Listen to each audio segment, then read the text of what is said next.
আমাদের টিয়া পাখির ডায়েরি চ্যানেলের নিত্য নতুন রোমান্টিক ভালোবাসার গল্প পেতে ও শুনতে আমাদের চ্যানেলটিকে সাবস্ক্রাইব করে পাশে থাকুন। ধন্যবাদ। একে তো অল্প বয়সী, তার উপর আগুন সুন্দরী, তাকে কিনা বিয়ে দিচ্ছে একটা পঙ্গু ছেলের সাথে, তাও আবার 2 বাচ্চার বাপ। বলি, তোমার বাপের এতই লোভ যে মেয়ের কথাটা একবার চিন্তা না করে একটা পঙ্গুর সাথেই চলিয়ে দিচ্ছে। এমন তিক্ত কটূক্তি সুলভ মন্দবাক্য কান ঝাঁঝিয়ে উঠলেও দাঁতে দাঁত খেঁচিয়ে অকুণ্ঠ চিত্তে দাঁড়িয়ে রইল মাসনুন। সামনের মহিলা সরে গিয়ে ওর পালা আসতেই হাতের কলসটা রেখে চাপকল চেপে পানি ভরে নিয়ে যত দ্রুত তার সহিত সম্ভব এড়িয়ে আসতে চাইল পাড়ার এমন কূটনৈতিক আচরণধারী মহিলাদের থেকে। মাটি থেকে কলসিটা কোমরের বাঁকে তুলে প্রস্থান করতে নিলে মন্তবাক্য বলা মহিলাটি ওর হাত চেপে বলল, সত্যি করে বলো তুমি, তোমার এ বিয়েতে মত আছে? মনে তো হয় না। শুনেছি ছেলে টাকা পয়সাও আহামরি নেই, যে নিজেকেই সামলে রাখতে পারে না সে তোমাকে কি করে সামলাবে? 21 বছরের একটা মেয়েকে সামলে রাখতে হবে এমনটা ভাবার চাকরিটা আপনাকে কে দিয়েছে চাচি? আমার হাত পা চোখ কান সব ঠিকঠাক আছে, আমাকে আমিই সামলাতে পারি। আর রইল কথা পঙ্গু ছেলের সাথে বিয়ে হওয়ার, আপনার চোখ টেরা। ভাইয়ের ছেলের সাথে যখন আমার বিয়ের কথা বলছিলেন, এটা তখন মনে হয়নি? মাসনুনের মুখ থেকে এমন অনমনীয় কঠোর বাক্য শুনে হাত আলগা হয়ে এলো মহিলার। মেদযুক্ত চোয়াল শক্ত করে কেমন খেকিয়ে বলল, ভারী বেয়াদব মেয়ে তো তুমি। আমার ভাইয়ের ছেলে চোখটা একটু অমন, তা বলে টেরা বলবে তুমি? আমি তো ভালো বুঝে বলেছিলাম, তুমি দেখি আমায় হেনস্থা করছো। থাক চাচি, যেখানে আমার বাবা মা আমার ভালোটা না বুঝে একটা পঙ্গু ছেলে ধরে বিয়ে দিয়ে দিচ্ছে, সেখানে আপনার কি দরকার আমাকে নিয়ে এত ভাবার? আপনার মেয়ে যে এর সাইকেলে ওর বাইকে চড়ে বেড়াচ্ছে সেই খোঁজ রাখুন গিয়ে, সেটাই ভালো হবে। বলে প্রত্যুত্তরের কথায় অপেক্ষা না করে ক্ষিপ্ত গতিতে প্রস্থান করল। মাসনুনের যাওয়ার পাঞ্চে আরেকজন মহিলা এসে সুর টেনে বলল, বাবারে বাবা, এই মেয়েকে তো খুব ভদ্র নম্র ভেবেছিলাম, কথাই যেন বলতে জানে না। তার ঝাঁজ দেখেছো? ছাড়ো তো ছাবিলা ভাবি, চলো পানি ভরে নেই। আমার ছেলের বাপটা এখনই বেরিয়ে যাবে, ওর সাথে কথা বলাই ভুল হয়েছে আমার। ছাড়ো তো বলেও মহিলাগুলা দেদারসে চালিয়ে গেল মাসনুন আর তার বাবা মায়ের নামে অসংখ্য কটু কথা। যেন নিজের মেয়ের বিয়ে ঠিক করে খুব ভুল কাজ করে ফেলছে। মাসনুন অবশ্য সেদিকে কান দিল না। ইদানিং পানি নিয়ে খুব বিভ্রাটে পড়তে হয়। সকাল 10টার পরে আর পানি আসে না। এই জন্যই বাধ্য হয়ে পাড়ার মোড়ে এসেছিল চাপকল থেকে পানি তুলে নিতে। সেখানে আরও কয়েক মাঝবয়সী মহিলারাও ছিল লাইনে। মাসনুন সচরাচর খুব একটা কথা বলে না, নাইবা কারোর সাথে তর্কে জড়ায়। কিন্তু আজ মহিলাগুলোর কথা শুনে মেজাজের দিকটার বেশ উচ্চ পর্যায়ে চটেছিল। ঘরে এসে পানির কলসটা সশব্দে রাখল মাসনুন। রান্নাঘর থেকে আঁচলে হাত মুছতে মুছতে বেরিয়ে এসে খালগুলো টেবিলে রেখে মাসুমা বেগম বললেন, শ্রেয়াকে ডেকে আনতো। মেয়েটা কি বাজে স্বভাব, 10টা বেজে যায় অথচ ঘুম ভাঙে না। কত কাজ এখনো পড়ে আছে, আমি কি একা এসব করতে পারি? থাক না, বাচ্চা মেয়েও। কথাটি বলেই শার্টের বোতাম লাগাতে লাগাতে টেবিলে এসে বসলেন সুবহান কবির। খাওয়া শুরুর আগে এক পলক তাকালেন বড় মেয়ের চেহারায়। মুখটা স্তব্ধ, মলিন দেখে বুকটা কেমন ধক করে উঠল। মেয়ে দুটো যে বড় আদরের, তাদের মুখে মলিনতার ছাপ একেবারে সয় না বাবার। তবে মুখ ফুটে কিছু জিজ্ঞাসা করার আগে মাস্টার নিজেই বলল, আব্বু আম্মু, তোমরা কি আমাকে টাকার জন্য একটা পঙ্গু লোকের সাথে বিয়ে দিচ্ছ? মেয়ের মুখ থেকে এরূপ কথা শুনে বিস্মিত হয়ে তাকালেন দুজনেই। খাবারের লোকমাটা হাত থেকে মুখে আর উঠল না সুবহান কবিরের। তা নামিয়ে রেখে একবার স্ত্রীর পানি চেয়ে আবারও মেয়ের দিকে চাইলেন অবিন্যস্ত নজরে। ক্ষীণস্বরে বললেন, এমন কথা কেন বলছিস মা?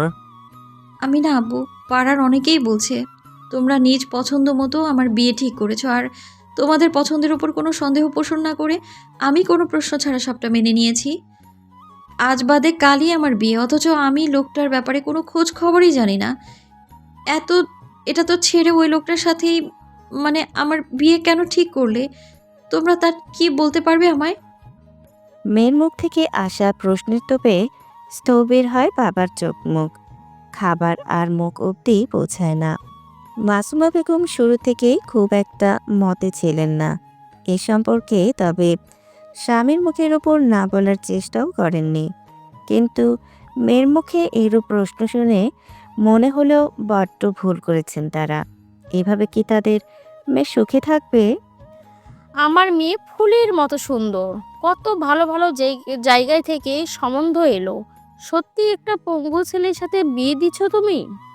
স্ত্রীর মুখের এহেন কথায় বেশ আহত হলেন সোহান।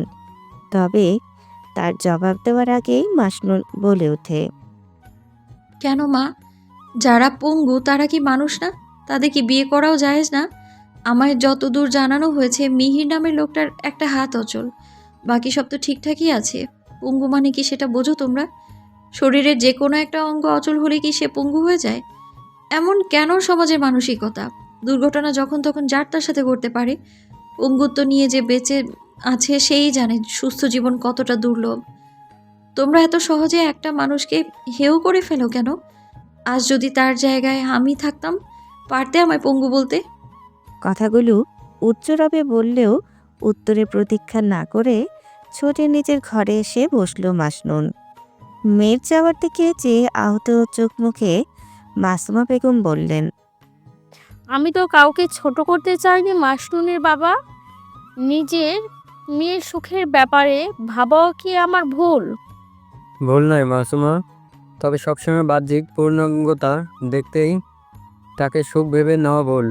টাকা, বাড়ি গাড়ি বা চেহারা এসবেই তো সব না। একজন সচ্চরিত্র, দিনদার, স্বচ্ছ মনের মানুষ নিজের একটা অমূল্য সম্পদ। তার সাথে জীবন কাটানো কখনো অসুখের হতে পারে না।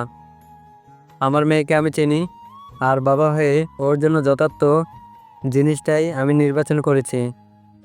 ওর প্রশ্নের অর্থ তুমি না বুঝলেও আমি ঠিকই বুঝেছি।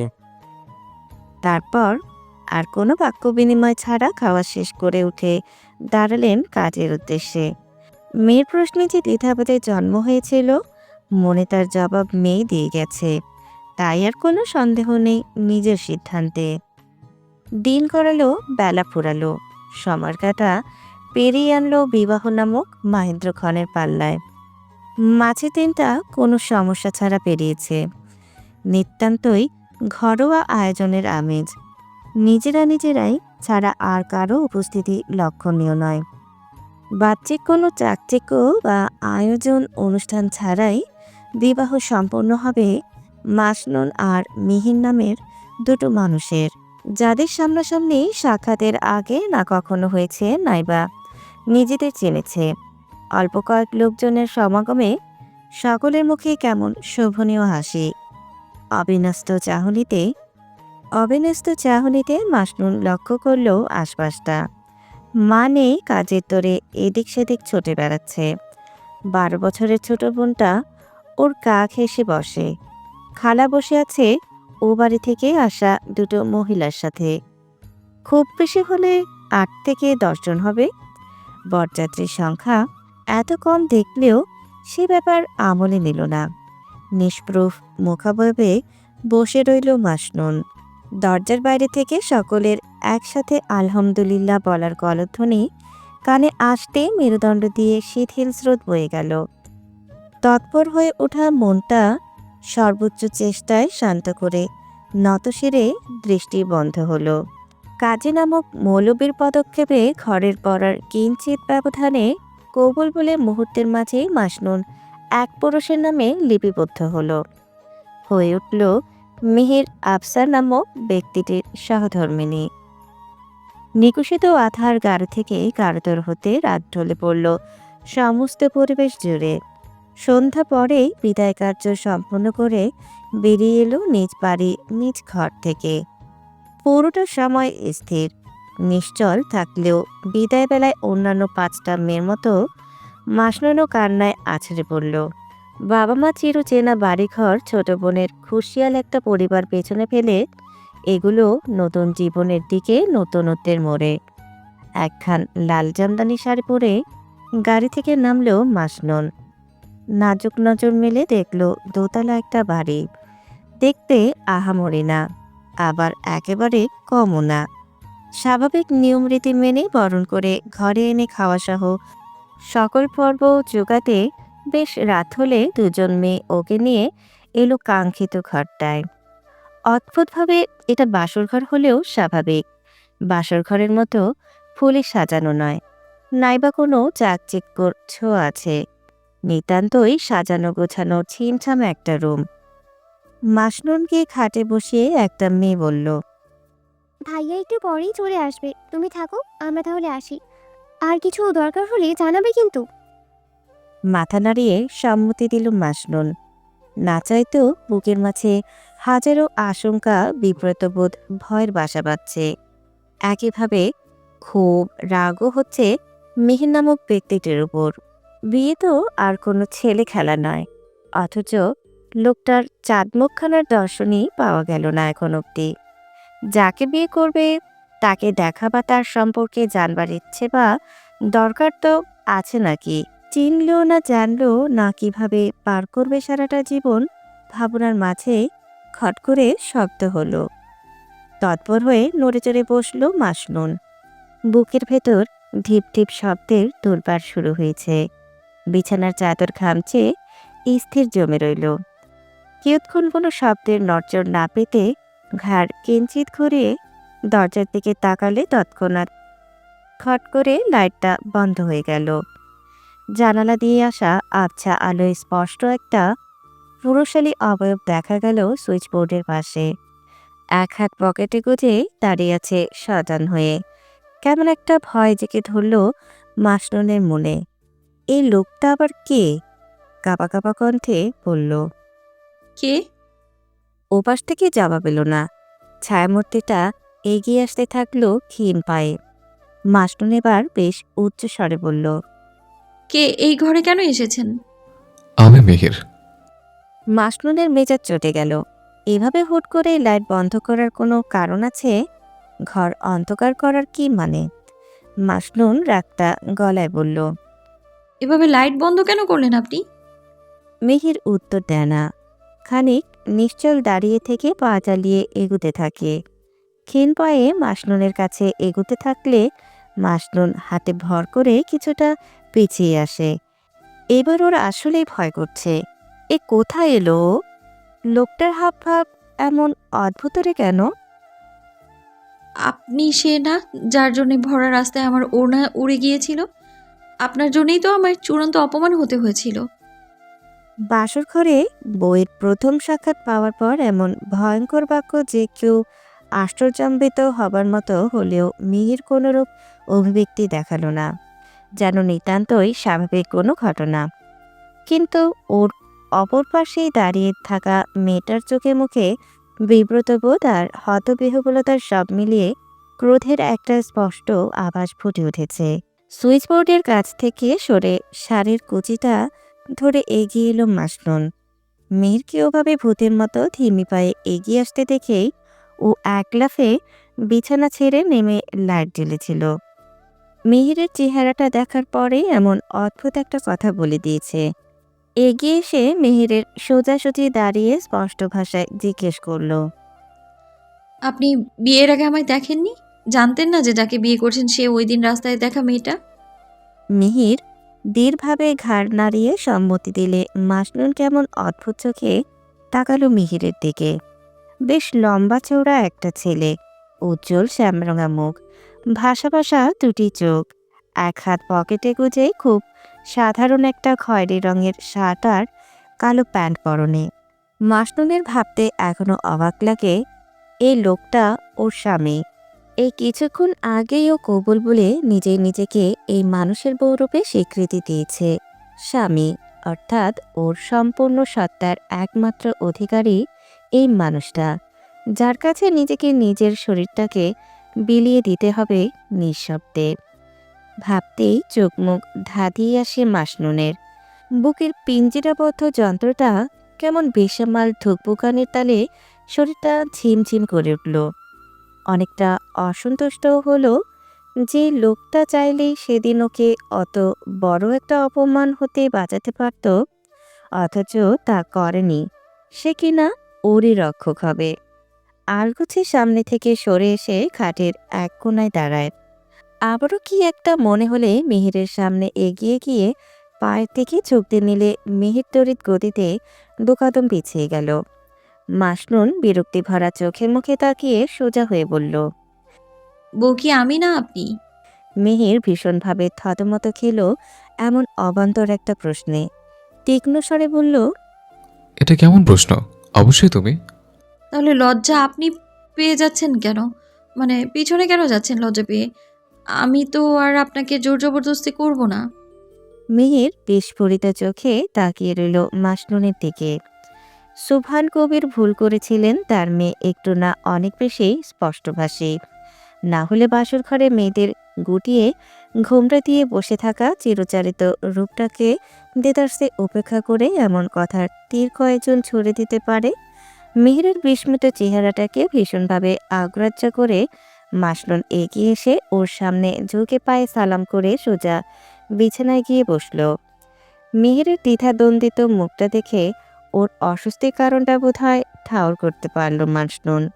কিয়ৎকাল বাদে বলল, যেহেতু চেনা জানা নেই তাই অস্বস্তি হওয়াটা স্বাভাবিক। তবে ওসব সোফা বা নিচে শোবার কাহিনী কিন্তু আমি করতে পারবো না। ওসব সিনেমার নাটক আমার দ্বারা হবে না। আপনার যদি আমার সাথে এক খাটে শুতে অসুবিধা হয় তো অন্য ঘর দেখিয়ে দিন, আমি সেখানেই শুয়ে পড়ব। মিহির প্রত্যুত্তরের বদলে এগিয়ে এলো। মাসনুনের ওপর পাশে খাটের কিনারায় বসে বলল, তোমার বাবার সাথে আমার বেশ কয়েকবার কথা হয়েছিল। আমি তাকে বলেছিলাম বিয়ের আগে তোমাকে যেন আমার বিষয়ে সবটা বলে দেন। কতটুকু বলেছেন জানি না, তবে বলে রাখে ভালো, এই বিয়েটা সম্পূর্ণ আমার পরিবারের মতে আর তাদের ইচ্ছে দিয়ে করা হয়েছে। আর আপনার?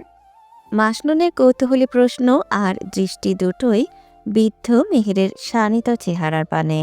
মাসনুন খুব খতিয়ে লক্ষ্য করল লোকটার কথা বলার সময় চোখ নামিয়ে নেওয়া আর তার কথা বলার ভঙ্গিমা অত্যন্ত ভদ্রসূচক আর বিনয়ী আচরণ। মাসনুনের তীক্ষ্ণ নজর চোখ না মিলেই মিহির বলল, এই বয়সে এসে বিয়ে করার ইচ্ছে আর হয়নি। আমার দুটো সন্তান আছে, তা নিশ্চয়ই আপনাকে জানানো হয়েছে। আমার আপনার কাছে একটা অনুরোধ, আপনি ওদের যত্ন করবেন। মায়ের স্নেহ ভীষণ দরকার ওদের। আপনি শুধু ওদের ভালোবাসবেন। আপনার সবকিছু দায়িত্ব আমি নেব ইনশাআল্লাহ। মাসনুনের কেমন বেখেয়ালি লাগলো মিহিরের কথাগুলো। মনের ভেতর হাজারো প্রশ্ন ঘুরপাক খাচ্ছে, গলার ভেতর কুণ্ডলি পাকাচ্ছে, তবে মুখ হতে বাহির আসার উপক্রম টুকু আর হয়ে উঠছে না। ওর ভাবনার মাঝে মিহির বলল, বিয়ে যেহেতু দুজন স্বেচ্ছায় করেছে, তবে আলাদা ঘরে থাকার এই ব্যাপারটা ভীষণ দৃষ্টিকটু। আমার সাথে থাকতে খুব অসুবিধা না হলে আপনি এখানে থাকতে পারেন। বলে অবিলম্বেই আবারও বলতে আরম্ভ করলো যে, দেখুন, আমি জানি বিয়ের পর সমস্ত দায়িত্ব কর্তব্যের পাশাপাশি স্বামী স্ত্রীর ভালোবাসার একটা ব্যাপার থাকে। তবে আমি এখনই এসব ভাবতে চাই না। আশা করি বুঝতে পারছেন আমি কি বোঝাতে চেয়েছি। মাসনুন নির্লিপ্ত মুখাবয়বে থাকলেও ভেতর দিয়ে কেমন একটা জড়ত্ব জড়ীভূত হলো। আর যাই হোক, এইসব ব্যাপারে আগ্রহ বা কথা বাড়ানোর মতো কাজ খুব কমই পারবে। ও তাদের ব্যতিক্রম নয়, তবে ওর তো অন্য কিছু জানার আছে। কেমন একটা তটস্থ হয়ে বলল, বিয়ের আগে আমি আপনার ব্যাপারে নাম ছাড়া দুটো কথা শুনেছি। এক, আপনার দুটো বাচ্চা আছে, আর দ্বিতীয়টা হলো আমি পঙ্গু, তাই তো? মিহিরের পুরুষালী গলাটা যেন এবার একটু বেশি স্পষ্ট শোনালো। মোহর আড়ষ্টভাবে নিয়েই তাকালো পাশে বসা পুরুষের পানে। ভেতরের আড়ষ্টতা ঠেলে ক্ষীণ স্বরে বলল, আপনাকে আমি পুরোদস্তুর সুস্থ মানুষই দেখেছি। স্মিত হাসল মিহির। মাসনুনের অত্যন্ত বিব্রতবোধ মিশ্রিত মুখাবয়বে চেয়ে বলল, ভুল দেখছেন, আমি আসলেই পঙ্গু। কথাটি বলে ডান পাশের প্যান্টের পকেটে গুজে রাখা হাতের দিকে নিজের বাঁ হাতটা এগিয়ে নিল, ঠিক যেমন নির্জীব কোনো বস্তুকে নিজ সামর্থ্যে নড়াতে হয় সেভাবেই ডান হাতের কবজিটা বাঁ হাত দিয়ে চেপে ধরে পকেট থেকে বের করে বলল, আমার এই হাতটা অচল, এক কথায় অকাজে বলতে পারেন। ঘরের অপ্রয়োজনে আসবাবপত্রের মতোই এর ভূমিকা শূন্য। মাসনুন হতবিহ্বল চোখে চেয়ে থেকে বলল, তার মানে সেদিন আপনি ইচ্ছে করে?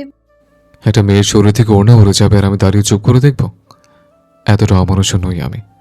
আমি চেয়েছি ওড়নাটাকে ধরতে, কিন্তু আমি পঙ্গু, আমার হাতটা কাজ করে না। অন্য হাতে আমার ছেলে হাত ধরে রেখেছিলাম, তাই আমি চাইলেও আপনাকে সাহায্য করতে পারিনি। মাসনুনের খেদানুভব হলো। নিজের উপরে খুব আছড়ে পড়ছে। খুব ভুল বুঝেছিল ও লোকটাকে।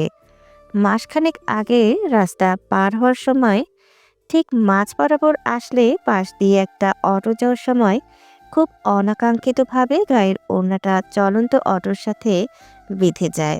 আর কাকতালীয় ঘটনার মতো মিহিরও ওর ছেলের হাত ধরে পাশ দিয়ে রাস্তা পার হচ্ছিল, এক হাত পকেটে আর অন্য হাতের গড়পড়ে ছেলের কবজি। মিহিরের সামনে থেকে অটো যাওয়ার সময় মাসনুন সাহায্য চেয়ে বলেছিল এক হাতে ওড়নাটা টান দিয়ে ধরতে, কিন্তু মাসনুন তো জানে না মিহিরের হাতটা অচল। তাই ভরা রাস্তায় নাইবা নিজে ছেলের হাতটা ছাড়তে পেরেছে, নাইবা অকেজো হাতটা চালিয়ে মাসনুনকে সাহায্য করতে পেরেছে। কলমশতায় মনটা ছোট হলো মাসনুনের। মাসনুনকে না জেনে না বুঝেই সেদিন অনেক কড়া কথা শুনিয়েছিল, আজও বলল একটু আগে। অথচ লোকটার এই ছোট্ট অসহায়ত্বের বড় ভারটুকু আন্দাজও করতে পারেনি। নির্বিঘ্ন মনে মুখ চিরে নিজের অপরাধ স্বীকার করবে তার আগেই মিহির বলল, আপনি সরি বলবেন না, এটা সব ক্ষেত্রেই হয়। আমার শুরুতে মানুষ ভুল বুঝে, পরে সত্যটা জানতে পেরে অনুকম্পা দেখায়। বিশ্বাস করুন, আমার সিম্পাথির দরকার নেই। সবচেয়ে বড় কথা হলো আপনি সুশ্রী, শিক্ষিতা। আপনার অবশ্যই আমার যে ভালো মানুষ প্রাপ্য। সেখানে আমি আপনার কাছে গ্রহণযোগ্য না হওয়াটা অস্বাভাবিক নয়। আমি বারবার আঙ্কেলকে বলেছি আমার ব্যাপারটা আপনাকে জানাতে, তবুও কীভাবে রাজি হলেন আমি জানি না। মাসনুনের অনেক কিছু বলতে ইচ্ছে করছিল, কিন্তু খুব এক অজানা দ্বিধায় সমস্ত স্পষ্ট ভাষাগুলো সমবায় হয়ে গেল। ওর বাবা বলেছিল, মারে, তোর হয়তো মনে হতে পারে যে বাবা নিশ্চয়ই তোকে নিয়ে ভাবে না বলে এমন একটা বিয়ে ঠিক করেছে, কিন্তু আমি আমার মেয়েকে চিনি, আর এও জানি যে তুই খুব শীঘ্রই বুঝতে পারবি কেন তোর বাবা মিহিরকেই নির্বাচন করেছে তোর যোগ্য হিসেবে। কথাটার মর্মার্থ একটু হলেও উপলব্ধি করতে পারছে হয়তো এখন। তবে এ সত্যি এমন কোনো আচরণ করতে চায় না যাতে মিহিরের মনে হয় ও সহানুভূতি প্রদর্শন করছে। রাতটা আর কোনো কথার বিনিময় ছাড়া পার হলো। মিহির বিছানার একপাশে কাত হয়ে শুয়ে পড়লে মাসনুনও দ্বিতীয়টি বলার সুযোগ পেল না। বাইরে গুটি কয়েক মানুষের গল্পগুজব মৌমাছির গুঞ্জনের মতো কানে এলেই ঘুম আলগা হয়ে এলো মাসনুনের। ধরফড়িয়ে উঠে বসল। পাশের স্থানটা শূন্য দেখে সারা ঘরে চোখ বুলায়, অথচ মিহির নামক মানুষটার উপস্থিতি কোথাও নেই। লম্বা একটা হাই তুলে খাট থেকে নেমে বাথরুমের দিকে এগিয়ে গেল। ফ্রেশ হয়ে বেরিয়ে এলে কয়েক মিনিটের মধ্যেই একটা অল্প বয়সী মেয়ে যে কালো রাতে ওকে এখানে রেখে গেছিল আরেকজন বৃদ্ধা ঢুকলো গুটি পায়ে। বৃদ্ধাকে মনে হয় মাসনুন চিনতে পারল, গতদিনেরই পরিচয় করিয়েছিল। ইনি মিহিরের দাদি। শাড়ির আঁচল টেনে মাথায় ঘুমটা মুড়িয়ে নিল মাসনুন। বিনয়ের সঙ্গে সালাম দিলেও বৃদ্ধ উত্তর না দিয়ে বরং এগিয়ে এসে মাসনুনের মাথা থেকে ঘুমটা টান দিয়ে সরিয়ে চুলের গোছা আলগা করে ছুঁয়ে ছুঁয়ে দেখল। মাসনুন শুধু বিব্রত না, বেশ বিস্মিত হলো এহেন কাণ্ডে।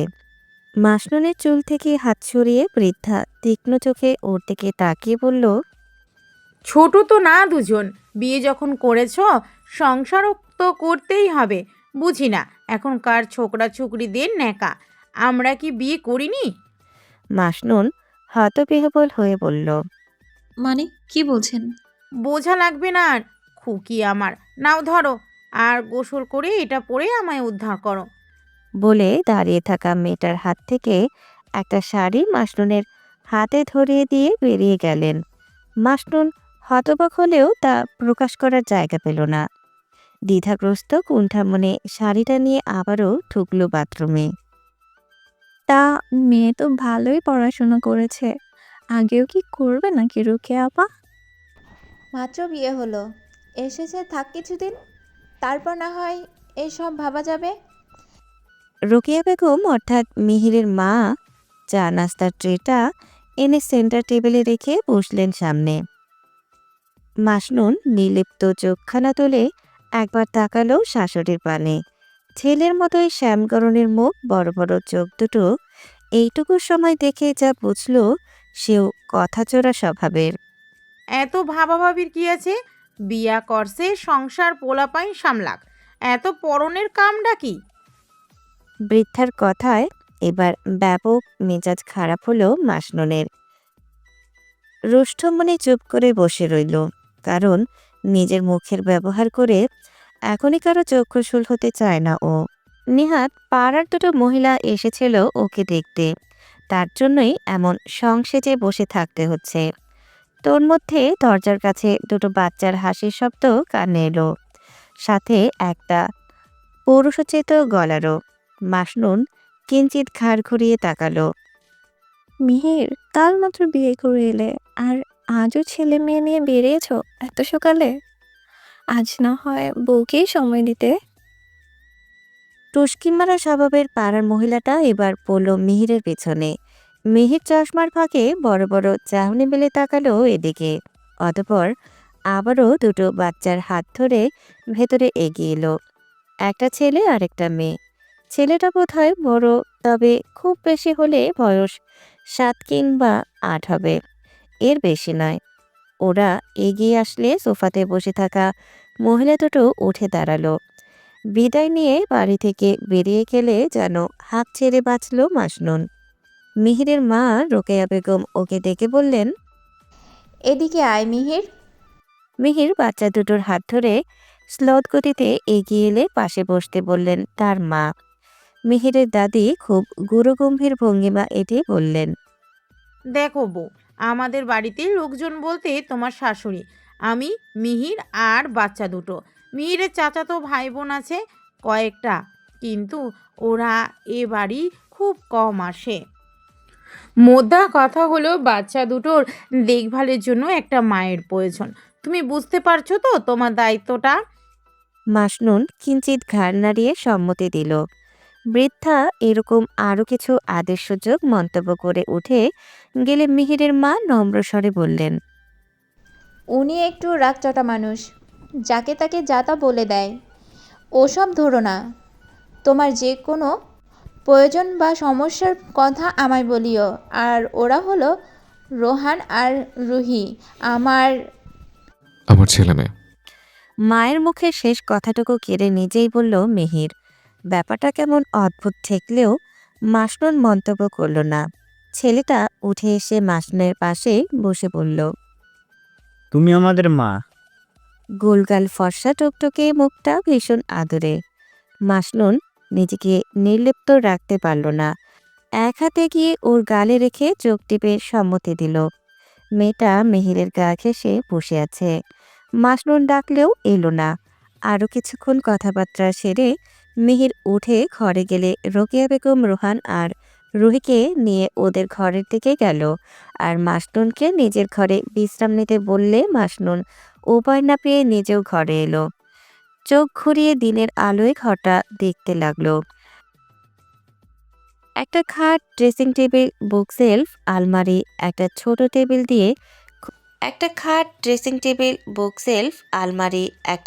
টেবিল দিয়ে খুব বড় না হলেও ছোট না ঘরটা। ওর ভাবনার মাঝে মিহির গোসল করে বেরিয়ে এলো। মাসনুনের দিকে এক পলক চেয়ে নিজের কাজে ব্যস্ত হলো। বাঁ হাতে শার্টের বোতাম লাগাতে লাগাতে আয়নার সামনে দাঁড়ালো মাসনুন। লক্ষ্য করলো লোকটা উল্টো করে বোতাম লাগাচ্ছে। ভ্রুদয় কুঁচকে এলো। মিহিরকে উদ্দেশ্য করে বলল, আপনি শার্টের বোতাম উল্টো করে লাগাচ্ছেন কেন? মিহির শুনলেও উত্তর করল না। মাসনুন বেশ কড়া গলায় বলল, কেউ প্রশ্ন করলে জবাব দেওয়ার প্রয়োজন মনে করে না, নাকি আমাকেই পছন্দ হচ্ছে না? হুট করে এমন খ্যাপাটে গলাটা যেন অপ্রত্যাশিত ছিল। মিহির বোকা বোকা চাহনি মেলে ক্ষীণস্বরে বলল। এমনি। মাসনুন বসা থেকে উঠে এলো। নিজ উদ্যোগেই শার্টের বোতামগুলো খুলে পুনরায় লাগিয়ে দিয়ে বলল। সাহায্য লাগলে মুখ ফুটে বললে তো গায়ের কোনো অংশ পচে যাবে না। আমিই পারবো। মিহিরের জবাবে আর চোখে তাকালো মাসনুন। মিহির হয়তো ভরকালো কিঞ্চিত, কিন্তু তা প্রকাশ না করে চুল আঁচড়ে বের হতে লাগলে মাসনুন পেছন থেকে ডেকে বলল। বিয়ে করেছো শুনলাম, বউ কি দেখতে আমার থেকেও সুন্দর? মেলি গলার স্বরে মিহির এক হাতে রুহির হাতটা চেপে হাঁটা থামিয়ে ঘুরে দাঁড়ায়। কৌতূহলী একটা চেহারায় মৃদু হাসির রেশ, গোলাপি লিপস্টিকে মাখা ঠোঁট দুটোর বাঁকা হাসি হেসে মেয়েটা এগিয়ে এসে বলল। আমি তো ভেবেছিলাম তুমি বিয়েই করবে না, শেষে করে নিলে তাহলে। দেখা যাক বউ কতদিন টিকে থাকে। নিহার কণ্ঠে স্পষ্ট তাচ্ছিল আর অপমানসূচক বাক্য। মিহির প্রত্যুত্তর করতে চাইলেও করল না। ও আসলে নিহা নামক মেয়েটার মুখটাও দর্শনের কিঞ্চিত আশা রাখে না। যে মেয়েটা কতগুলো দিন ওকে বিয়ে করবে বলে সাথে থেকে অবশেষে ওর হাতটা অকেজো হওয়ায় মুখ ফিরিয়ে নেয়, তার সাথে কোনো সম্পর্ক রাখার ন্যূনতম ইচ্ছে পোষণ করে না মিহির। তন্মধ্য স্কুল ব্যাগটা কাঁধে চেপে রোহান ছুটে এসে বলে। চলো বাবা, বাসায় যাই, মা একা আছে, আমার তাড়াতাড়ি ফিরতে বলেছে। রোহানের কথা শুনেই ভ্রু কুঁচকে এলো নিহার। এগিয়ে এসে রোহানের কাঁধে হাত রেখে বলল। মাকে রোহান? মাসনুন মা, আমাদের নতুন মা, বাবার সাথে এসেছে, খুব ভালো আমার মা। নিহার মুখটা কালচে ছাপে ঢাকা পড়ল। রোহানের মুখে এমন কথা ওর মোটেও ভালো লাগেনি, কিন্তু কিছু বলার পূর্বেই স্কুলের পিয়ন এসে বলল। ম্যাডাম, আপনাকে প্রিন্সিপাল স্যার ডেকেছেন। নেহা এক পলক মিহিরের পানে চেয়ে নিজের কাজে ফিরে গেল। মিহির রুহির হাতটা চেপে ধরে এগিয়ে গেল। পকেটে গুজে রাখা হাতটায় রোহান ওর ছোট ছোট দুটো হাত সানন্দে গুজে রাস্তা পার হলে একটা অটো করে দুজনে এসে নামলো বাড়ির সামনে। মিহির অটোর ভাড়া দেওয়ার সময় রোহান অপেক্ষা না করেই ছুটে এলো ঘরের ভেতর। দৌড়ে মিহিরের ঘরে ঢুকে ডাকলো। মা। মাসনুন হাতের ওড়নাটা রেখে ঘাড় ঘুরিয়ে তাকালো। দরজায় দাঁড়িয়ে ৮ বছরের একটা বাচ্চা ছেলে, গৌরবর্ণের শরীর, গোলগাল চেহারা, বড় বড় চোখ, মুখটা ভীষণ মায়াবী। তবে এই চেহারার সাথে মিহিরের চেহারার মিল নেই। রোহান মৃদু পায়ে এগিয়ে এসে আদুরে গলায় বলল। আজকে স্কুলে গিয়ে আমার একটুও মন বসেনি জানো না, মনে হচ্ছিল কখন বাড়িতে আসবো আর তোমার সাথে দেখা হবে। মাসনুনের অধর কোণে মিষ্টি হাসির রেখা ফুটে ওঠে। রোহানের মায়াভরা মুখ আর ওর প্রাণ ভরা ডাক, মা দুটোই ওকে ভীষণ দুর্বল করে দেয় রোহানের প্রতি। হাঁটু কেড়ে ফ্লোরে বসে রোহানের কাঁধ থেকে ব্যাগটা নামিয়ে নিয়ে বলে। তাই আমিও তোমায় খুব মিস করছিলাম। সত্যি? রোহানের কণ্ঠে উচ্ছ্বাসের জোয়ার। মাসনুন আবারও হাসে। ছেলেটার সাথে 3 দিনেকের পরিচয়, অথচ এইটুকু সময় কেমন একটা বন্ধন সৃষ্টি হয়ে গেছে। বাচ্চাটা মাসনুনকে নিজের মায়ের স্থান দিয়ে বসেছে। 3 সত্যি। তবে কি বলো তো, মা তো বাড়িতেই আছে তোমার অপেক্ষায়, তুমি ফিরলেই দেখতে পাবে। কিন্তু তাই বলে স্কুলে একদম অমনোযোগী হওয়া যাবে না, কেমন? রোহান ঘাড় নাড়িয়ে সম্মতি দিল বাধ্য বাচ্চার মতো। মাসনুন উঠে দাঁড়িয়ে রোহানের হাত ধরে বলল। তাহলে ফ্রেশ হয়ে খাবে, চলো। রুহি কোথায়? ও বাবার সাথে আসছে। মাসনুন রোহানকে সাথে করে নিজে হাত মুখ ধুয়ে দিয়ে প্লেটে করে খাবার আনলো। রুহি মেয়েটা টেবিলে একা বসে আছে। আশেপাশে তাকিয়ে মাসনুনের কৌতূহলী চোখ জোড়া একজনকে নিঃশব্দে খুঁজলেও দেখা পেল না। অজ্ঞতা চুপচাপ খাবার নিয়ে রোহানের সামনে রেখে নিজেও বসল। রুহি নাজুক চোখে তাকায় মাসনুনের দিকে। মেয়েটা খুবই চুপচাপ, মিহির বাদে অন্য কারোর সাথে কথা খুব কম বলে। মাসনুনকে দেখলে নিজেকে ভয়ে সিটিয়ে নেয় এক প্রকার। এই 3 দিন মাসনুন অনেকবার চেষ্টা করেছে রুহির সাথে সহজতার সম্পর্ক গড়ে তোলার, কিন্তু মেয়েটা এভাবে মাসনুনের থেকে নিজেকে গুটিয়ে রাখে যে মাসনুনের ইচ্ছেটা প্রতিবার ব্যর্থ হয়। মুখের সামনে খাবারের লোকমা দেখে অবাক চোখে তাকায় রুহি। মাসনুন খুব নরম স্বরে বলে। খাও। রুহির অস্বস্তি যেন তবুও কাটে না। মাসনুন বিব্রত হলো না, বরং রুহানের মুখে খাবার দিয়ে আবারও রুহির মুখে খাবার ধরে পড়ল। পান্তাবুড়ি গল্প শুনবে? রুহি ড্যাব ড্যাব করে তাকিয়ে রইলে মাসনুন নিজ থেকেই ভুলতে শুরু করলো। এক সময় একটা গ্রামে একটা পান্তা বুড়ি ছিল। বুড়ি পান্তা ভাত খেতে এত পছন্দ করত যে রোজ রাতে ভাতে পানি দিয়ে পরের দিন পান্তা খেত। আর পান্তা এতটা পছন্দ করায় সবাই বুড়িকে পান্তা বুড়ি বলে ডাকতো। কিন্তু কয়েকদিন ধরেই বুড়ি বেশ চিন্তিত ছিল, কারণ বুড়ির পান্তা রোজ কেউ চুরি করে খেয়ে ফেলতো। ফলস্বরূপ বুড়িও পান্তা খাওয়া হতো না আর। এভাবে বেশ কিছুদিন চলার পর বুড়ি চোরে জনে অতিষ্ঠ হয়ে বেরোলো রাজার কাছে নালিশ করার জন্য। চলার পথে বুড়ির নদীর ধারে শিং মাছের সাথে দেখা হলো। শিং মাছ জিজ্ঞেস করলো, বুড়ি তুমি কোথায় যাও?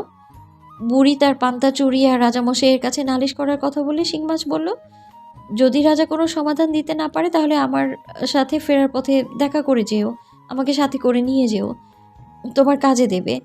বুড়ি আচ্ছা বলে আবারও চলা শুরু করলো। কিছু পথ এগিয়ে গাছের নিচে পড়ে থাকা একটা বেল বুড়িকে ডেকে বলল, বুড়ি তুমি কোথায় যাও? বুড়ি আবারও পান্তা চুরি আর রাজামশাইয়ের কাছে নালিশ করার কথা বলল।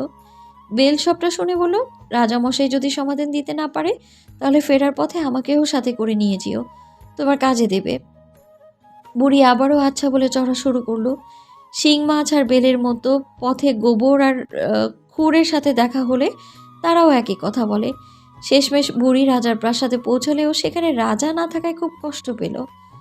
আবারও ফিরল বাড়ির পথে। তবে এবার ফেরার সময় শিং মাছ, বেল, গোবর, খুর সবাইকে নিজের পুটলিতে করে সাথে করে আনলো। খুর বলল, আমায় বাড়ির উঠানে ঘাসের উপর রাখো। গোবর বলল, আমায় তোমার ঘরের দরজার সামনে রাখো। বেল বলল, আমায় চুলোর মাঝে রাখো। আর শিং মাছ বলল, আমায় পান্তা ভাতের মাঝে রাখো। সকলের কথা মতো বুড়িও যথাযথ জায়গায় রেখে রাতে শুয়ে পড়ল। রাত যখন গভীর, চোর চুপি চুপি ঢুকলো বুড়ির ঘরে পান্তা খাওয়ার জন্য। যেই না পাতিলে হাত ঢুকিয়েছে অমনি শিং মাছ তার কাটা বিধিয়ে দিল চোরের হাতে। চোর তীক্ষ্ণ ব্যথায় চুলোর দিকে ছুটল আঁচ নিতে। সেখানে যেতেই বেলটা ফেটে চোরের চোখে মুখে ছিটে পড়ল।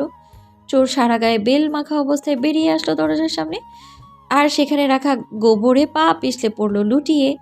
সারা গায়ে গোবরে মাখামাখি হয়ে যখন অবশেষে যান বাঁচিয়ে পালানোর জন্য পা বাড়ালো, তখনই ঘাসের মাঝে রাখা খুর পা কেটে জোরে চেঁচিয়ে উঠল চোরটা। তখনই আশেপাশের লোকজন এসে চোরকে ধরে পিটিয়ে দূর করলো। তারপর থেকে আর কখনো বুড়ির পান্তা চুরি হয়নি। গল্পটার সাথে দুজনার খাবার শেষ হয়ে গেল। রুহির চোখ জোরে আনন্দ চিকচিক করে উঠল। প্রাণোচ্ছল কণ্ঠে বলল, আমি আরো গল্প শুনতে চাই। অবশ্যই শোনাবো, তবে আবার খাওয়ার সময়। কিন্তু শর্ত আছে, রোহানের মতো তুমিও আমায় মা বলে ডাকবে, কেমন? রুহি যেন বিব্রত হলো, তবুও গল্প শোনার লোভে মাথা নাড়ালো। মাসনুন ওদেরকে ঘরে রেখে নিজের ঘরে এলো। বিছানায় চিত হয়ে এক হাত চোখের উপর রেখে শুয়ে আছে মিহির।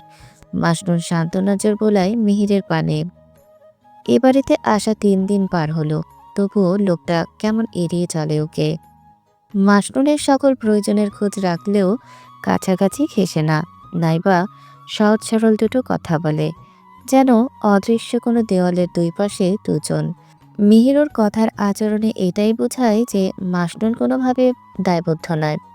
সে চাইলেই এখান থেকে চলে গিয়ে নিজের জীবনকে আরো সুন্দর করে গড়ে তুলতে পারে। ঘুমিয়েছেন? মিহির চোখের উপর থেকে হাত সরিয়ে তাকালো মাসনুনের দিকে। সবুজ রঙের একটা সুতি সালোয়ার কামিজ পরনে লম্বা সুগঠিত শরীরের মেয়েটা অত্যাধিক সুন্দরী। পড়াশোনা চেহারা কোনো দিকেই তাকে কমা বলে যায় না। মিহিরের কুণ্ঠাবোধ হয় মাসনুনের সামনে। বেশি কথা বলতেও জড়তা কাজ করে। না, কোনো দরকার? কোনো দরকার ছাড়া আপনাকে ডাকা যাবে না? শান্ত জবাবের প্রত্যুত্তরে এমন রূঢ় কথা হয়তো আশা করেনি মিহির, তবে কোনো সাড়া দিল না। মাসনুন এগিয়ে এসে বসলো মাঝামাঝি কিঞ্চিত দূরত্ব রেখে। কোনো প্রকার ভনিতা ছাড়া জিজ্ঞেস করলো, আপনাকে কি জোর করে বিয়ে দেওয়া হয়েছে? প্রেমিকা ছিল নাকি আগের বউ? মিহির হতবিহ্বল হলো আচমকা এহেন প্রশ্ন শুনে। শোয়া থেকে উঠে বসলো, নিজেকে ধাতস্থ করে বলল, এমনটা নয়। তাহলে কেমনটা? সবসময় এমন চোরের মতো পালাই পালাই করে কেন বেড়ান? নাকি মেয়েদের মতো আপনারও নার্ভাসনেস হচ্ছে নতুন বউ দেখে? মিহি জবাবের ভাষা খুঁজে পায় না। অদ্ভুত দৃষ্টিতে তাকিয়ে থেকেই চোখ নামিয়ে নেয়। ক্ষীণ স্বরে বলে, আমার মনে হয় আপনি বিরক্ত হবেন। হব না, হচ্ছি। আপনার হাবভাব মনে হচ্ছে আমি জোর করে উড়ে এসে জুড়ে বসেছি, নয়তো জোর করে বিয়ে করেছি আপনাকে, আর আপনি প্রাক্তনের শোক সামলাতে ব্যস্ত। এই কয়দিনে মাসনুনের ব্যবহার, আচরণ আর কথা বলার ধরনে অবস্থা হয়ে গেছে মিহির। তাই খুব একটা বিস্মিত হলো না। মাসনুনের অভিযোগ করাটা ভুলের নয়, তবে মিহিরের বিব্রত বোধ হয়, জড়তা কাজ করে। কোথায় মাসনুনের মতো অল্পবয়সী সুন্দরী শিক্ষিতা মেয়ে, আর কোথায় ওর মতো পঙ্গু। ভারী দীর্ঘশ্বাস নিশ্চিত হলো শ্বাসযন্ত্র হতে। নরম গলায় বলতে শুরু করলো, আমার বাবা আমি অনেক ছোট থাকতে মারা যায়। বাড়িতে তখন অভিভাবক হয়ে যায় আমার বড় ভাই। নিজের ক্যারিয়ার করার হাজারো স্বপ্ন থাকলেও তা বিসর্জন দিয়ে অল্প বয়সে আমার মায়ের আর দাদির হাল ধরে। তিলে তিলে করে তুলে সংসারটাকে ভাঙতে না দিয়ে বাবার মতো আগলে রাখে। আমার পড়াশোনার সব খরচ, আমার সব স্বপ্ন ভাইয়ের মাধ্যমে পরিপূর্ণ হয়েছে। আল্লাহর রহমতে আমাদের পরিবার খুব ভালো চলছিল। মা, দাদি, আমি, ভাই আর ভাবি। ভাইয়ের বিয়ের 2 বছরের মাথায় রেহানা জন্ম, আর তার 2 বছর পর রুহি। রোহানের বয়স যখন 3 বছর, তখন আমি চট্টগ্রাম বিশ্ববিদ্যালয়ে পড়াশোনা করছি। ভাইয়া নিজের টাকা একটা গাড়ি কিনে আমাকে সারপ্রাইজ দেওয়ার জন্য ভাবির সাথে আমি নিতে এসেছিল ঈদের ছুটিতে। সেদিন আমার এত আনন্দ হচ্ছিল বলার মতো না। 3 জন মিলে ঘোরাঘুরি করে ফিরতে বেশ রাত হচ্ছিল, আর ওই রাতটাই ছিল আমাদের জীবনের কালো রাত। ভাগ্যের নিষ্ঠুরতম পরিহাস করে আমার মাথার উপর থেকে ছাদটাই সরিয়ে দেয়। কীভাবে কি হলো কেউ বুঝতে পারেনি। হুট করেই গাড়িটা মোড় ঘোরাতে গিয়ে ভীষণভাবে ধাক্কা লেগে উল্টে গেল। আর সেই দুর্ঘটনা একমাত্র আমার প্রাণটা আল্লাহ ভিক্ষা দিল, আর ভাবিকে দেননি। আজীবনের মতো সমাপ্ত হয় আমার ভাইয়ের নিঃশ্বাস। ওই অ্যাক্সিডেন্ট আমার হাতটা বাজেভাবে আহত হয়ে সারা জীবনের জন্য অকেজো হয়ে যায়। তারপর থেকে এই এক হাতেই সংসার সামলাচ্ছে। ভাইয়ের মতো না পারলেও চেষ্টা করি সবটা সুন্দরভাবে পরিচালনা করার। রোহানের রুহিকে আমার সন্তানের মতো রেখেছি আমি। আমাকে মানুষ করা ভাইয়ের সন্তান এখন আমার সন্তান। আমাকে গ্রহণ করতে হলে ওদেরকেও নিজ সন্তান হিসেবে গ্রহণ করতে হবে। তাই আমার বিয়ের ইচ্ছে ছিল না। একা তো বয়স বেশি, আবার পঙ্গু, সাথে 2 সন্তানের বোঝা কোনো মেয়েই নিতে চাইবে না। আর তাদের যাওয়াটা ভুল নয়, সবাই নিজেদের সুখী রাখতে চায়। স্বামীর ঘরে 2টো সন্তান থাকলে সুখী হওয়া যায় না, এমনটা আপনাকে কে বলল? মাসনুনের কণ্ঠে তীব্র প্রতিবাদ প্রবণতা। মিহির আগের মতোই নরম গলায় বলল, একজন মেয়ে তার সমস্তটা ফেলে আমার হাত ধরে আসবে। নতুন সংসার, সেখানে সুখ, শান্তি, ভালোবাসা আর নতুনত্ব চাইবে, এটাই স্বাভাবিক। তাদের চাওয়াতে ভুল নেই। আমি নিজে অসম্পূর্ণ, খুব টাকা পয়সার মালিকও নই। কেন কাউকে এতগুলো অসুবিধা নিয়ে থাকতে হবে? তাই আমি চাইনি কাউকে নিজের জীবনে জুড়তে। কারণ বাচ্চা দুটোই আমার সব। ওদেরকে কেউ বোঝা মনে করলে আমি তাকে ভালোবাসতে পারবো না। আর ভালোবাসা, মোহাম্মত না থাকলে দায়িত্ববোধ আর টানও আসে না। ঠিকানাহীন সম্পর্কের কি দরকার? কেউ যদি আপনাকে ভালোবাসে তবে আপনার সাথে জড়িত সকল সুবিধা অসুবিধা সব কিছুকেই ভালোবাসবে। আমরা কেউ পারফেক্ট নই, সকলেরই কোনো না কোনো দোষ আছে।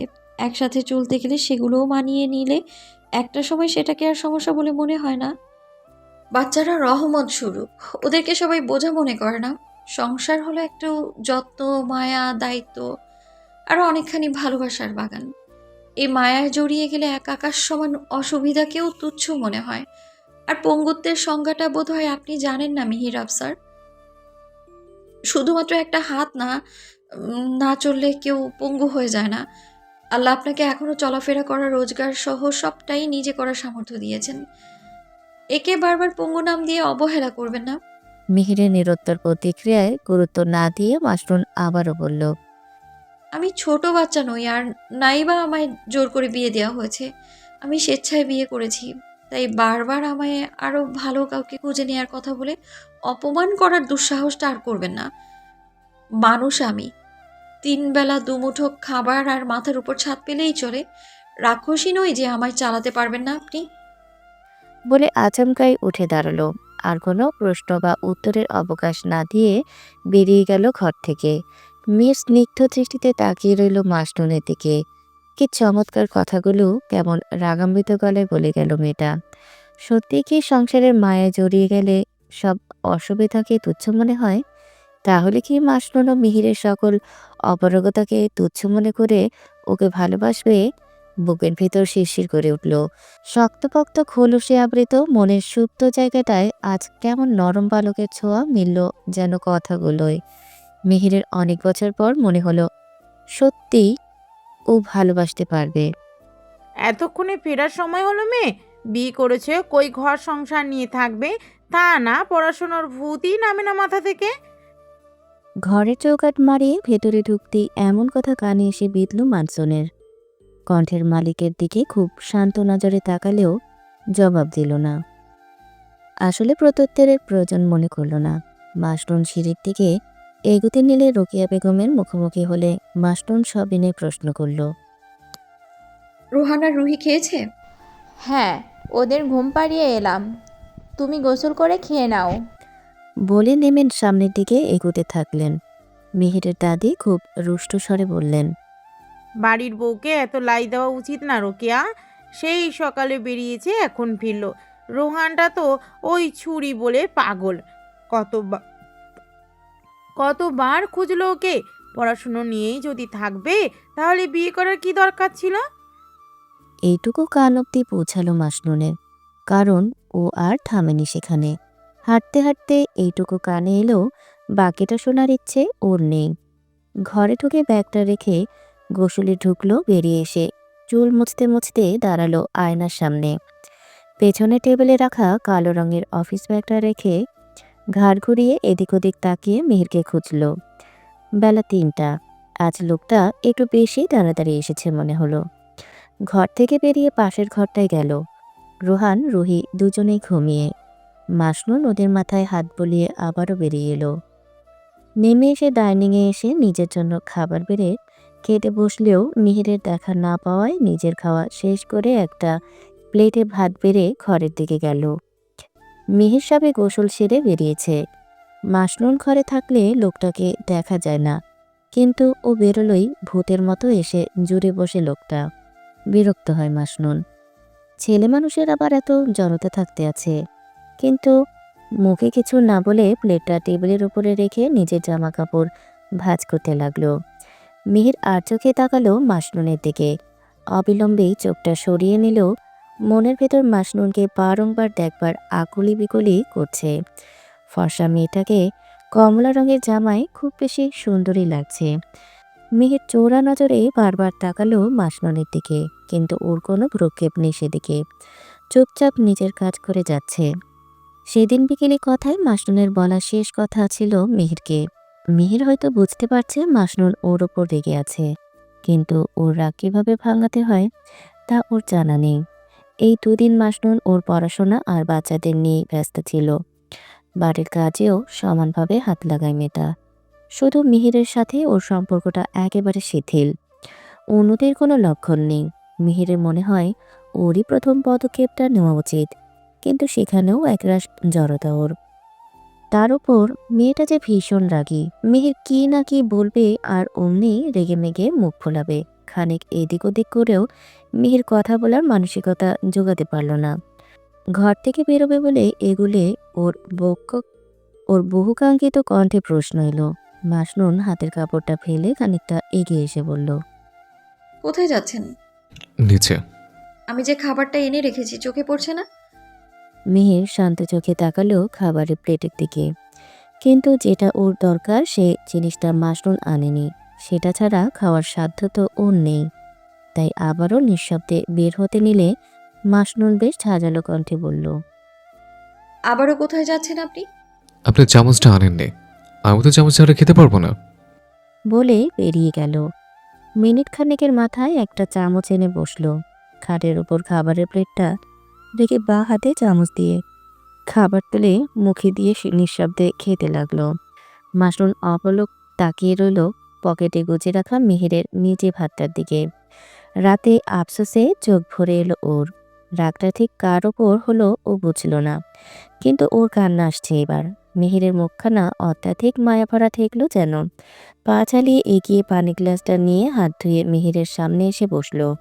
ওর থেকে খাবারের প্লেট আর চামচটা ছিনিয়ে নিলে মিহির হতবিহ্বলিত চোখে তাকালো। তার চেয়েও শতগুণ হতবাক হলো যখন মুখের সামনে মাসনুন খাবারের লোকমাটা তুলে ধরল। বিস্মিত নয়নে হাজারো প্রশ্নের ভিড় ঠেলে নির্দিষ্ট কিছু শব্দ নিঃসৃত হওয়ার আগেই মাসনুন বলল, এখন কি ছোট বাচ্চার মতো হা করে করিয়ে নিতে হবে? মিহির শুকনো মুখে বাধ্য ছেলেটার মতো হা করলে মাসনুন সযত্নে খাবার তুলে দিল ওর মুখে। পুরুষালী ঠোঁটের স্পর্শ হাতের আঙুলগুলোয় লাগলে কেঁপে কেঁপে উঠল ভেতরটা, কিন্তু লজ্জায় নেতিয়ে না পড়ে সগৌরবে বসেই রইল স্থির চিত্তে। পুরো খাবারটা মাসনুন যতটা শান্তস্থিরভাবে খাইয়ে দিল, মিহির ঠিক ততটাই হতবিহ্বলতা নিয়ে দেখল। রাগচাটা মেয়েটার কি মায়া হলো? মাসনুন কি মায়া দেখিয়ে ওকে খাইয়ে দিল? এই মায়ের সংজ্ঞাটা আদৌ কেমন? সহানুভূতি নাকি অনুভূতি, তা মিহিরের মনে দোটানার সৃষ্টি করল। মাসনুন খাওয়া শেষ করিয়ে ঘর থেকে বেরিয়ে এলো থাল নিয়ে। নাক টেনে হাতের উল্টো পাশে চোখের কোণা মুছে নিল। ওর বাবা ঠিকই বলেছিল, ও যাকে বিয়ে করেছে সে আর 5টা স্বামীর মতো না। বোকাশোকা লোকটা বোঝেও না মাসনুন। লোকটাকে নিজের স্বামী ভেবে সম্মান করে, দরদ করে, অধিকার দেওয়ায়, অথচ লোকটার মাথায় শুধু নিজের দোষ ত্রুটিগুলোই ঘুরপাক খায় সবসময়। নিজের বউকে কেউ এতটা দূরে রাখে, এতটা আড়ষ্টতা পুষে রাখে। এই যে মাসনুন রাগ করে 2 দিন কথা বলছে না, অথচ লোকটা একবার এসে বললও না আমার ভুল হয়েছে, অমন কথা আর কখনো বলল না। চলো না আমরা নিজেদের সম্পর্কটাকে এগিয়ে নিই। বুক চেড়ে দীর্ঘশ্বাস বেরিয়ে আসে মাসনুনের। রাত 9:45। রোহান আর রুহির হাত ধরে মাসনুন বাড়িতে ঢুকলো। পেছন পেছন মিহির। বিকেলে ঘুম থেকে উঠে বায়না ধরেছিল দুজন ঘুরতে যাবে বলে, তাই মিহির মাসনুন দুজনে বেরিয়েছিল ওদের নিয়ে। পার্কে ঘুরে কিছু কেনাকাটা করে ফিরতে এতটা সময় লেগে যায়। রোহান ঘরে ঢুকেই ছুটে গিয়ে রোকেয়া বেগমের হাত ধরে বলে, আজ কত মজা হয়েছে জানো? মা আমায় অনেকগুলো লাইট লাগানো বেলুন দিয়েছে, আমার প্রিয় গাড়িটাও দিয়েছে, আর রুহিকে ওর পছন্দের বারবি ডলটাও। রোকেয়া বেগম হেসে চুমু খেলেন রোহানের কপালে। একদম ধরাবাঁধা রোমান। রোহান ঠিক ওর বাবার চেহারাটাই পেয়েছে। অমন চোখ, নাক, গায়ের রং। নাতির মাঝে নিজের সন্তানের প্রতিছবি পেয়ে মুখটা শীতল হয় রোকেয়া বেগমের। রুহি সদা সর্বদার ন্যায় ছোট ছোট পা ফেলে শান্ত মুখে এগিয়ে এলো। বাচ্চা দুটোর চেহারায় হাসি হাসি ছাপটা কতই না শান্তি দেন রোকেয়া বেগমকে। রুহিকে কোলে তুলে রোকেয়া বেগম বললেন, তোমরা দুজন হাত মুখ ধুয়ে খাবার খেয়ে নিও। মাসনুন দ্বিরুক্তি করল না নাইবা মিহির। স্মিত হেসে ওরা উপরে উঠে গেলে এতক্ষণ নীরব থাকা বৃদ্ধা বললেন, মেয়েটা এমনিতে বেয়াক্কেল হলেও বাচ্চা দুটোকে অবহেলা করে না। রোহানটাও একেবারে গা ঘেঁষা হয়ে গেছে ওই কদিনে। রোকেয়া বেগম রুহির গালে মুখে হাত বুলিয়ে দিতে দিতে বললেন, বেয়াক্কেল না মা, মাসনুন যথেষ্ট ভালো মানসিকতার মেয়ে। না হলে কোনো অবিবাহিত এমন শিক্ষিত মেয়ে কোটিপতির ছেলে বিয়ে করার সুযোগ ছেড়ে এমন দুটো বাচ্চার বাপকে বিয়ে করবে না, তাও খুব সহজে। ওকে আমি মাথায় তুলছি না, বরং ওর যোগ্য প্রাপ্যটুকু দিতে পারছি না। সোফাতে বসে আবারও বললেন, আমি অবাক হই মেয়েটার এত সুন্দর মানসিকতা দেখে। মাঝে মধ্যে নাটকীয় মনে হয়। নিহার সাথে 3 বছর সম্পর্ক আমাদের পরিবারের, অথচ মিহিরের ওই অবস্থায় ছেড়ে দিয়ে কিভাবে নিজের স্বার্থটা বুঝে নিয়ে বড়লোক ছেলে দেখে বিয়ে করে নিল। আর যাকে কোনো দিন দেখিনি, জানিনি, সে মেয়েটা কিভাবে অল্প কয়েকদিনে সবটা নিজের দায়িত্ব সঁপে নিয়েছে। চেহারা বা গুণ কোনো দিকেই তো মাসনুন কমা নয় নিহার থেকে। কথাগুলো বলে ক্ষান্ত হলেন। বৃদ্ধাও নিরুত্তর। রোকেয়া যে ভুল কিছু বলেননি তা সে জানে, তবুও ভয় হয় মাসনুনের এত সুন্দর চেহারা, যোগ্যতা দেখে। যদি মেয়েটা ছেড়ে যায় নিহার মতো, যদি নিজের স্বার্থের লোভে বাচ্চাগুলোকে দূরে ঠেলে দেয়। মাসনুন গায়ের জামা পাল্টে একবার উকি দিল ডাইনিং রুমে। লাইট নেভানো, তার মানে রোকেয়া বেগম বাচ্চা দুটোকে নিয়ে শুয়ে পড়েছেন। এই বাড়িতে এই অসুবিধা, সকলেই খুব তাড়াতাড়ি ঘুমিয়ে পড়ে, অথচ মাসনুন ওর বাবা মায়ের সাথে কত রাত অব্দি গল্পগুজব করে পড়াশোনা করে ঘুমোতে প্রায় 1 ঘন্টা বেজে যেত রোজ দিন। ফোঁস করে নিঃশ্বাস ছেড়ে ঘরে এলো, বাচ্চা দুটোর সাথে বেশ সময় কাটে, কিন্তু এখন তো ওরাও নেই। অজ্ঞতা খাটের উপর বসে ফোনটা হাতে নিল, কিছুক্ষণ ফোনে মুখ গুজে রইলে আচানক নাকে একটা খুব সুন্দর সুবাস এসে ঠেকল। নড়ে চড়ে ওঠার আগেই নিজের সামনে পুরুষালী অবয়ব দেখে ঘাড় উঁচিয়ে তাকালো। মিহিরকে নিজের সামনে দেখে ভ্রু কুঁচকে নিলেও কিছু বলল না। সবসময় ও নিজেকে কেন বলবে? মাসনুনকে চুপ দেখে মিহির কি বলবে কিনা ভেবে সরে গেল। টেবিলের কাছটায় বসে কী সব কাগজ ছড়িয়ে ছিটিয়ে তা নিয়ে ব্যস্ত হয়ে পড়ল। মাসনুন কপালে ভাঁজ ফেলে তাকিয়ে রইল। আশ্চর্য লোক তো, এভাবে সামনে এসে সরে গেল কেন? হাত থেকে ফোনটা রেখে দিল ঠপ করে। উঠে দাঁড়িয়ে আলমারি থেকে নিজের ব্যাগটা বের করে দুপুর গুছিয়ে রাখা কাপড়গুলো একে একে ব্যাগে ঢোকাতে লাগলো। মিহির নিজের কাজ ছেড়ে স্তব্ধ নয়নে তাকিয়ে দেখল মাসনুনের কাজ। একসময় না পেরে মুখ ফুটে বলল, ব্যাগ গোছাচ্ছেন কেন আপনি? কোথায় যাবেন? বাড়ি। এটুকু বলে আরো দ্বিগুণ শব্দ করে জামা কাপড় গোছাতে লাগলো। মিহির উঠে এসে বলল, হঠাৎ? কখন যাবেন? রাগে জেদে মাসনুনের হাত পা গরম হয়ে এলো। দাঁত খিচিয়ে বলল, আজ এক্ষুনি যাব। এখন? কি হয়েছে? কিছু লাগবে? আমায় বলুন। মিহিরের কিঞ্চিত উচ্চরব আর উদ্বিগ্ন গলাটা মাসনুনের অভিমান মিশ্রিত রাগটা আরও বাড়িয়ে দিল। তীক্ষ্ণ গলায় বলল, কেন বলবো? কে আপনি যে আপনাকে বলতে হবে? আমি তো এই বাড়িতেই আর থাকতে চাই না। ভূতের সাথে সংসার করলেও মানুষ দুটো কথা বলতে পারে। আমায় আগে বললেই হতো একটা বোবার সাথে সংসার করতে হবে আমায়। জামা কাপড় ঢুকিয়ে ব্যাগের চেন লাগিয়ে হাতে তুলে নিতে গেলে চাপ পড়ল হাতে। পুরুষালী হাতটা মাসনুনের হাতটা ব্যাগ থেকে ছাড়িয়ে নিয়ে সরিয়ে আনলো নিজের কাছে। মন্থর গলায় বলল, রাগ করেছেন? সরি, আসলে আমি কিভাবে কি বলবো অত বুঝি না। মিহিরের কথায় মাসনুর কড়া চোখে তাকালো। আজ প্রথমবারের মতো যেন মিহির ওর অভিযোগ নিঃশব্দে বুঝে নিল। মাসনুনকে আর একটু সরিয়ে এনে বলল, সত্যি সরি। আসলে আমি আপনাকে একটা জিনিস দিতে চেয়েছিলাম, কিন্তু কি বলে দেব সেটা বুঝতে পারিনি বলে সরে এসেছে। চোখ মুখ অতীব শান্ত, যেন মিহিরের কথাগুলো ওর কানে যায়নি। মিহির ওর এমন নিষ্ক্রিয় প্রতিক্রিয়া দেখে সরে গেল। টেবিলে ড্রয়ার খুলে একটা ফুলের ছোট্ট মালা নিজের হাতের মুঠোয় এনে মাসনুনের সামনে ধরে বলল, আপনি যে গাড়িটার দিকে তাকিয়েছিলেন ওটা কেনার সামর্থ্য আপাতত আমার নেই, তবে গাড়ির পাশে দাঁড়িয়ে থাকা ফুলের দোকান থেকে মালাটা কেনার সামর্থ্যটা আছে, তাই এটাই এনেছে। কিন্তু কোথায় গাড়ি আর কোথায় ফুলের মালা, তাই এই তুচ্ছ জিনিসটা দিতে চেয়েও পারিনি। সত্যি করে বলুন তো, অ্যাক্সিডেন্টে শুধু হাতই গেছে নাকি মাথা, চোখ এই দুটো গেছে? মিহির প্রচণ্ড হতবাক হলো এরূপ প্রশ্নে। বিস্মিত রূপে জিজ্ঞেস করল, মানে? সব মেয়েকেই গাড়ি আর টাকার লোভী ভাবেন নাকি অন্ধ আপনি? আমি কোনো গাড়ির দিকে নয়, ফুলের দিকেই তাকিয়েছিলাম। কিন্তু আমার আহাম্মক স্বামী এইটুকু বোঝেনি। এনেছে তো এনেছে, তার সাথে ফালতু সব ধারণা মাথায় গুজে বসেছেন যত সব। মিহির নিষ্পলক দৃষ্টিতে চেয়ে দেখল ধূপধাপ পায়ে হেঁটে গিয়ে খাটে বসা মাসনুনকে।